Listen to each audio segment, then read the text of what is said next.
Je serai très bref. Je suis très heureux en tout cas de travailler avec les maires du canton qui me font confiance, avec qui on a des relations franches, directes. Et c'est vrai qu'on on parle de projet, et c'est l'objectif du département. Faut se rappeler que pendant toute cette crise sanitaire, ceux qui ont été au front, on a parlé beaucoup des personnels soignants, des ordures ménagères, etc., etc. Mais les élus n'ont pas ménagé leur peine. Ils étaient là, ils ont été remerciés et valorisés par l'État, parce qu'à un moment donné, quand la machine étatique coince, heureusement qu'il y a des élus de terrain qui agissent au quotidien. Et on voit déjà le travail qui a été fait depuis 3 ans. Dans le département, c'est un petit peu la même chose. On se considère vraiment comme des élus de terrain. Et en plus, le département, son objet, sa mission, c'est d'aider chacun tout au long de sa vie. Je rappelle, le département, c'est la petite enfance, l'adolescence, et surtout les plus fragiles, comme les personnes handicapées, les personnes âgées, etc., etc. Alors bien sûr, oui, on parle des routes, on parle des collèges, on parle de l'agriculture, on parle du tourisme, etc., etc. Mais c'est des actions très très concrètes. Alors, on a cette chance, parce qu'il y a eu une gestion assez sereine les années précédentes, et puis un jeu mathématique avec les droits de succession, les ventes, les crédits, etc., etc., qui était facile. Il y a eu beaucoup de ventes, des transactions immobilières, ce qui a permis de renflouer un peu les caisses du département. Donc on ne va pas s'en cacher.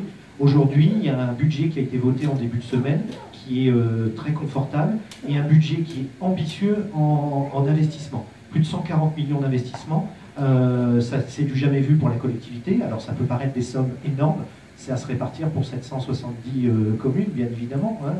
Et puis après, c'est en fonction des priorités. Mais pour vous dire qu'un département comme une commune, comme un ménage qui investit, c'est une structure qui croit en son avenir, et le département veut continuer à accompagner les communes. Et je sais que voilà, on a un gros dossier sur cette départementale à Domar, la sécurisation des entrées de village, la rénovation des logements communaux, mais aussi l'aide aux particuliers, l'acquisition des vélos électriques, les boîtiers bioéthanol, les chéquiers collégiens, etc., etc. Tout ça, ce sont des actions que l'on met en place. L'objet ce soir, c'est pas de vous égrener toute la liste des aides du département, mais c'est déjà de me présenter à vous, de vous dire que voilà, on est présent au quotidien parmi vous, au travers des élus, on aide les intercommunalités, on aide les communes, on aide tous les habitants de la Somme, tous les Samariens. Les MDSI, elles sont partout sur le territoire. Il y en a une à Moreuil, il y a des permanences mobiles également. Donc voilà, c'est d'être présent avec vous. Je ne serai pas plus long, je pourrais parler des heures, mais je ne veux pas en dire plus. Je voulais juste rendre hommage à une catégorie, un service dont le département s'occupe et que j'ai volontairement pas cité dans la liste des missions du département, c'est la sécurité et l'incendie. Les sapeurs-pompiers, les services départementaux d'incendie et de secours, ça dépend du département, d'accord? Et on connaît tous notre attachement d'un point de vue individuel au niveau des sapeurs-pompiers. Et moi, je voulais certainement, en votre nom, leur rendre hommage.